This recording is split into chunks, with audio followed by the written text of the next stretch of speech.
I thought I had seen everything life could offer, until one quiet evening with my grandson opened a door I never expected. Let me tell you about the night everything changed. But first, where are you watching from? Drop your city in the comments. I love knowing where my stories are being heard. Now, settle in close. This one starts out simple and ends somewhere I never imagined. I always look forward to my grandson Dylan's visits. At 32, he's grown into a kind, gentle soul who still calls me Nana, like he did when he was 5. It makes my heart feel full in a way few things do anymore. He calls more than most grandsons his age, and when he shows up with that soft smile of his, I can feel time fall away. I forget I'm 78. I forget the aches in my knees and the loneliness that creeps in when the house is too quiet for too long. It was a Friday evening when Dylan asked if he could stay over. His apartment was being fumigated or cleaned or something. He explained it, but truth be told, I was just happy he'd be under my roof for the night. I offered to make spaghetti with garlic bread, his favorite since he was a teenager. We laughed over dinner, talked about nothing and everything. Politics, memories, old neighbors who had moved away. The kind of conversation that doesn't need structure. Just two people who care about each other, letting the night stretch slowly around them. After dinner, we settled in the living room. The old recliner had a blanket tossed over the back like always, and Dylan helped me tidy the table while still sneaking a breadstick. I caught him in the act and gave him a playful swat on the arm. He grinned like a boy. It's strange how some smiles stay the same, no matter how the person grows. You sure I'm not putting you out by staying the night, Nana? He asked as he plopped down onto the couch. Oh, please, I said, waving my hand. I used to tuck you in every night. I think I can manage one more. He laughed, then asked if I wanted to watch something. We settled on an old black and white film. To Kill a Mockingbird, I think it was. Halfway through, the lights dimmed outside as a storm rolled in, and I could feel the house hunker down the way old homes do. Dylan fetched us both tea, his with honey, mine plain, and we curled up under separate blankets. There was something so peaceful about it. A kind of quiet that only comes when you know someone's presence is not just welcome, but needed. As the credits rolled, he turned to me and said, "You know, Nana, I always felt safest here." That hit me harder than I expected. I smiled, but my chest ached a little. Not from pain, but from something deeper. Pride, maybe, or love, or the realization that time slips by so quickly. "I'm glad," I said softly. "This old place remembers your footsteps better than anyone else's." We stayed up talking longer than I expected. Midnight passed, and the wind rattled the windows like fingers brushing against the glass. I was about to suggest we both get some sleep when he looked at me, really looked. His expression shifted just slightly. Thoughtful, maybe even vulnerable. "I don't talk to anyone the way I talk to you," he said. That line hung in the air. Like steam over a teacup, it floated there between us. I could see something stirring in his eyes, something he wanted to say, but hadn't yet found the courage to speak aloud. I leaned forward, setting my teacup down carefully. "I'm listening, sweetheart," I said. "Whatever it is." He hesitated, then looked away. I thought he might say something about a woman, or about a dream he hadn't pursued. Maybe even his father, my son, who he'd always had a complicated relationship with. But instead, he surprised me. "I don't know if you've noticed," he began slowly, "but I haven't been doing too well lately. Emotionally, I mean. I've just been off." My heart ached. "Oh, Dylan, no, I don't mean to worry you. I'm not in danger or anything. I just feel like the world has moved ahead without me." like I'm living on autopilot. I reached out, placing my hand over his. His skin was warm, firm. That same little scar on his knuckle from when he tried to open a can of peaches at age 11. You're not alone in that, I told him. I think a lot of us feel that way, especially after these past few years. He nodded, swallowing hard. His hand turned over and held mine gently. His thumb moved across my palm like he was grounding himself in the moment. You always make things feel steady, real. The room felt smaller suddenly.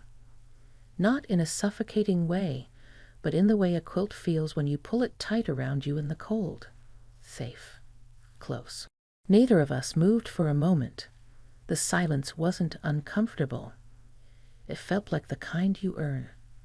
I could sense he needed this, whatever this was. A night of presence, of comfort, of closeness that didn't demand anything, didn't ask questions. Would it be weird, he said after a long pause, if I slept in here with you tonight? I blinked, not out of shock, but because something about the question tugged at memories from decades ago. Nights when he was little, scared after a bad dream, and I'd let him crawl into bed beside me without hesitation. No, I said, not weird at all. I patted the recliner, then rose slowly. He stood too, unfolding a second blanket, laying it over the couch. I grabbed a pillow from the hall closet, handed it to him, and we said good night. But as I turned to go, I felt his hand brush my arm. Nana, he said softly, thanks for tonight. Something in his voice made me stop. I turned back, looked into his eyes. Eyes I'd seen cry, laugh, grow older, and I knew this night was more than just a sleepover. It was a turning point for both of us. I smiled, touched his cheek gently, and whispered, always, sweetheart. Then I turned off the lamp. The room went dark, but neither of us felt alone. I didn't sleep much that night. Not from discomfort.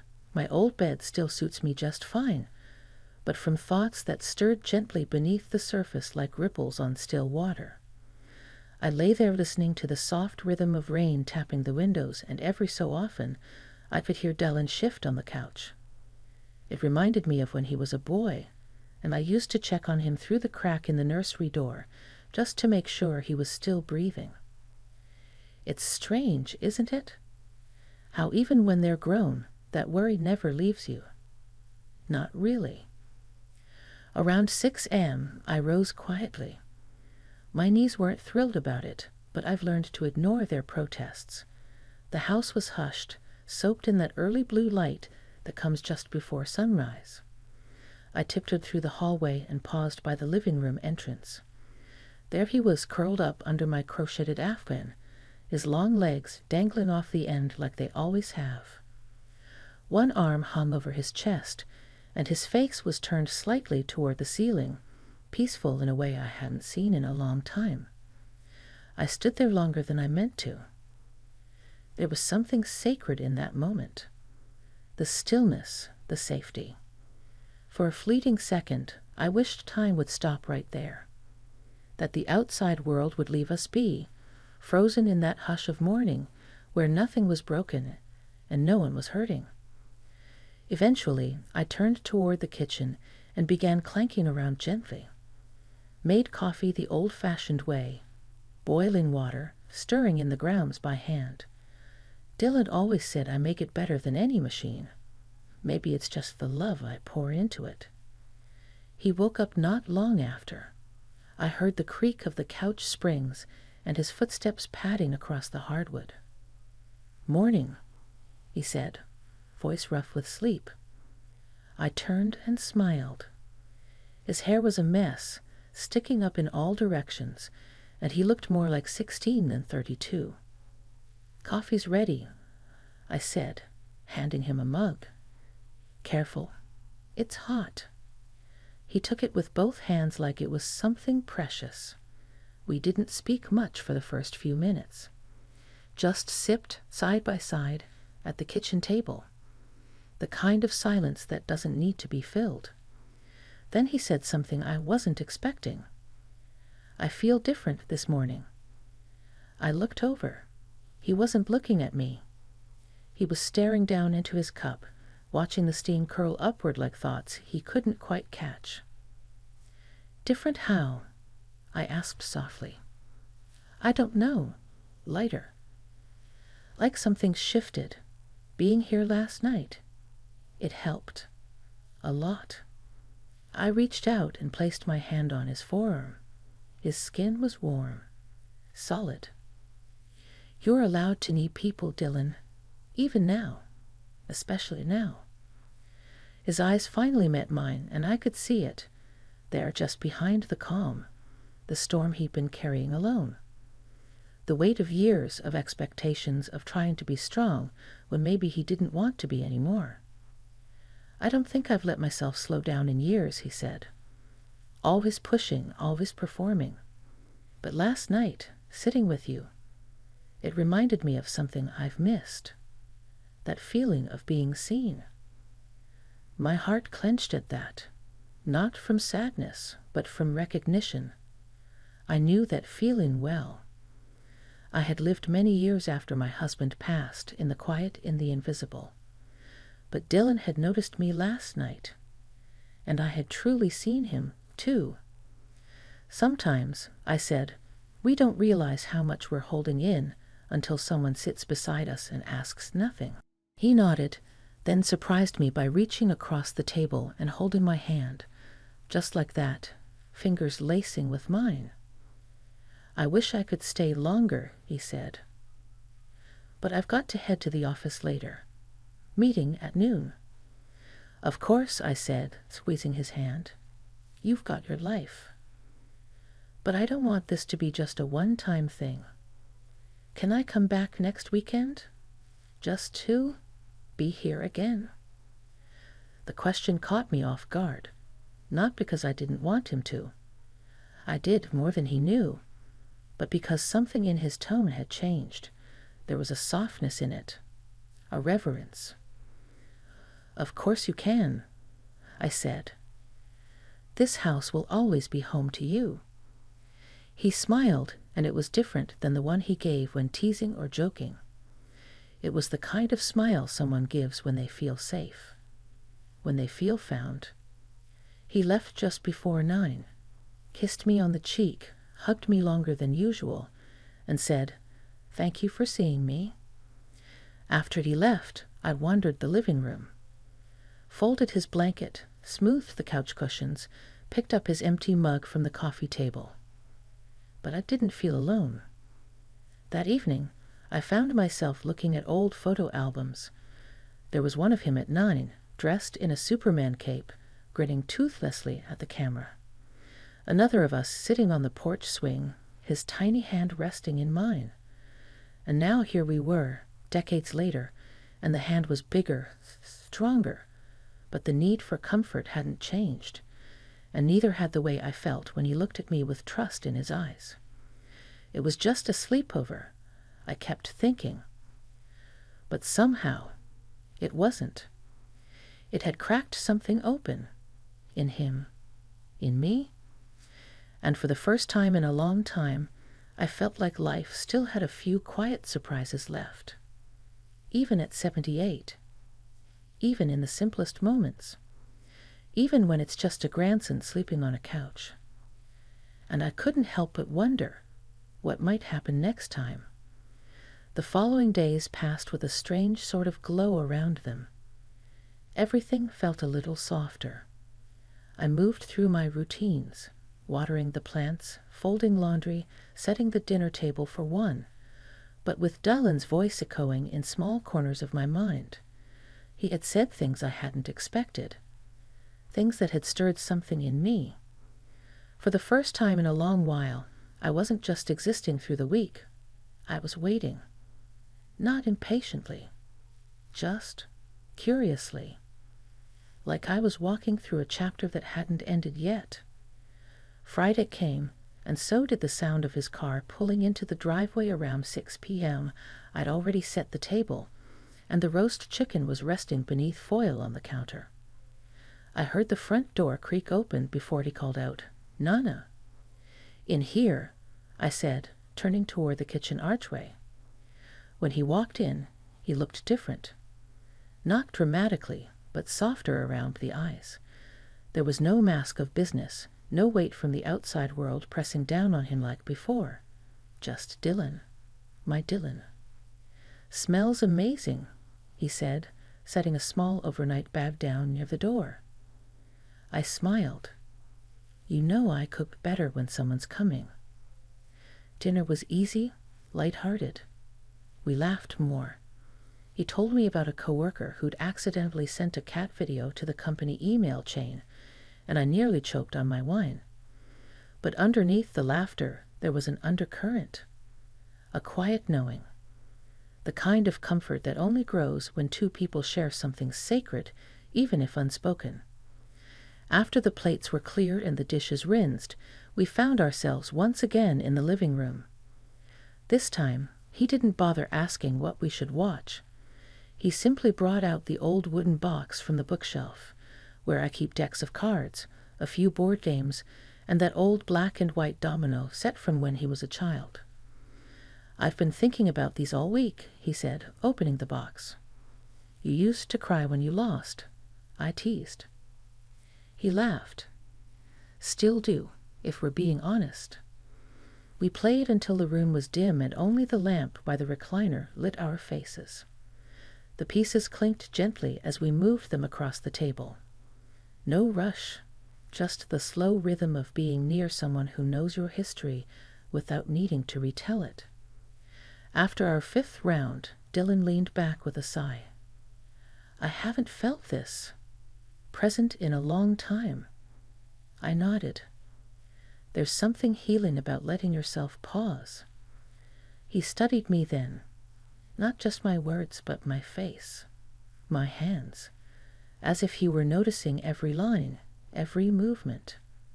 And maybe he was. "You know," he said slowly, "last week stayed with me.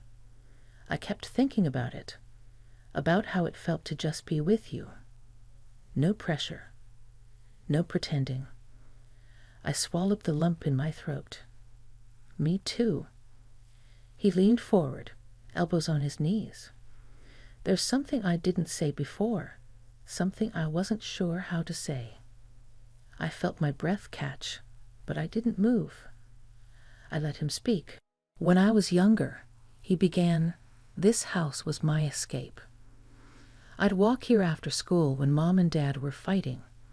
I never told you because I didn't want you to worry. But I'd come here and you'd hand me a cookie or tell me about a dream you had, or just let me sit in silence." My chest tightened, not with regret, but with the weight of something precious being unearthed. "You never asked me what was wrong," he continued. "You just let me be. And that was everything." I reached across the little coffee table, ignoring the dominoes, and placed my hand over his. "I always knew, Dylan. Not the details, but I knew. And I wanted you to have a place where the world couldn't touch you." His fingers turned beneath mine, lacing them together, just like last time. But this time, his hand didn't tremble. "I think I've been carrying so much for so long," he said, voice low. "And the strange thing is, last week, just sitting with you, talking, sleeping in the same room, it made me realize how empty I felt. The quiet that followed was deep, the kind that shifts something between two people." Then, softly, he asked, "Would it be okay if I stayed in your room tonight? Just like when I was little?" I hesitated, not out of fear, but out of the sheer intimacy of the question.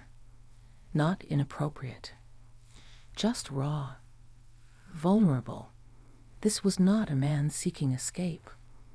This was someone searching for something deeper. Something he'd lost somewhere in the years between childhood and adulthood. I nodded slowly. Yes, Dylan, you can.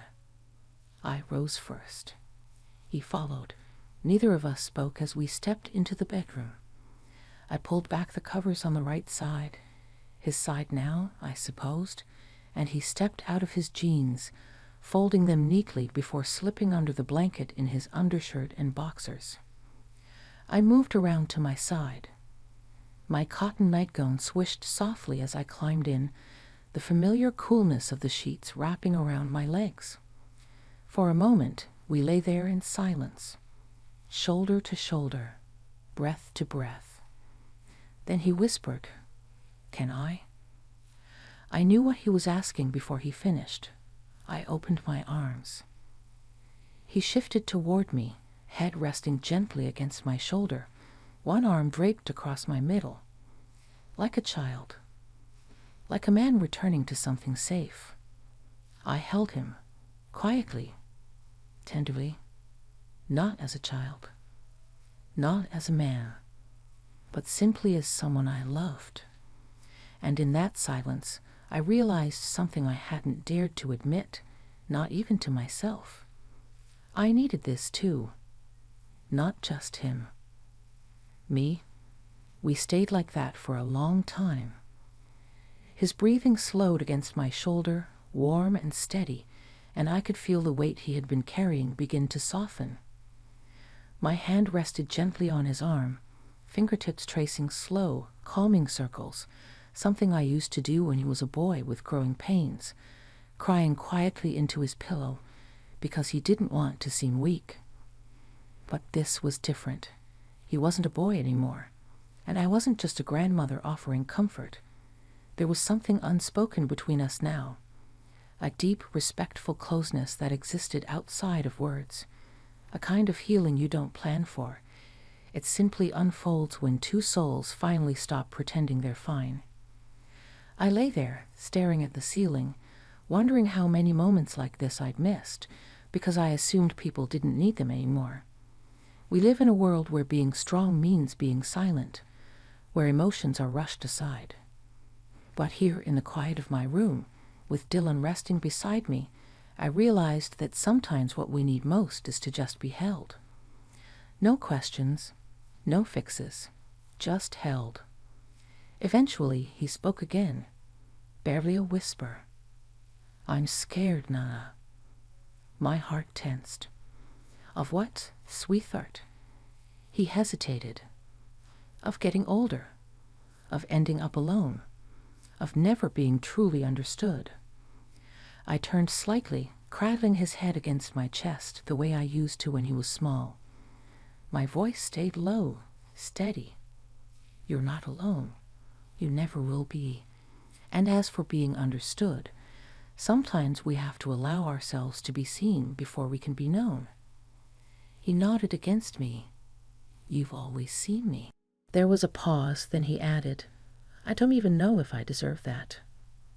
"You do," I said without hesitation. "You always have." He grew quiet again, his hand resting softly on my side, and I could feel the tension gradually draining from his frame.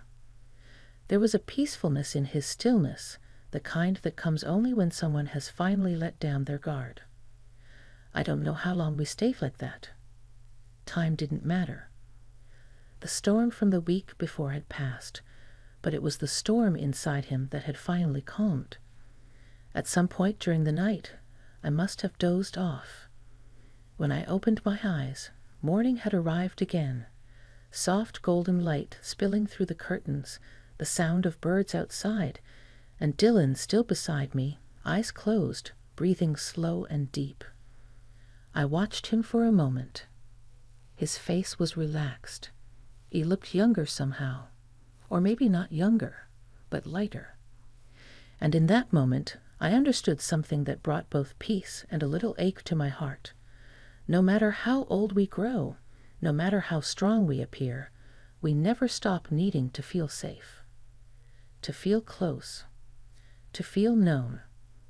Eventually, he stirred, blinking against the sunlight. "Good morning," I whispered. He smiled sleepily. "Best sleep I've had in years." We got up together, dressed, and made breakfast: eggs, toast, and a little peach jam I'd been saving. We ate in the kitchen with the window open, and he talked about work, about the books he'd been reading, about the idea of therapy and how he might finally try it. He was different. Still Dylan, but a little more whole. After breakfast, he helped me clean up and packed his things slowly, like he wasn't quite ready to leave. I walked him out to his car, and just before he got in, he turned and hugged me. Really hugged me. Not just a goodbye hug, but a thank you. A promise. "I don't want this to be the last time," he said. "It won't be," I answered. "This door is always open." He nodded. Then more softly, "You're more than my Nana." I smiled at that. "And you're more than my grandson." We didn't need to explain what we meant. It was enough that we felt it. He drove away, and I stood on the porch, the morning air cool against my skin, watching until his car disappeared around the bend. That night, I sat in the same recliner with a cup of tea, the blanket folded neatly across my lap. The house was quiet, but it didn't feel empty. It felt content, like something important had happened here, something that didn't need labels or explanations, something healing. Later, when I went to bed, I pulled back the covers and found that he'd left something on the pillow. A small note written in his familiar handwriting. "You helped me remember who I am. Thank you for giving me space to be me. I love you." I sat on the edge of the bed for a long time, holding that note, letting it wash over me, and I realized something beautiful.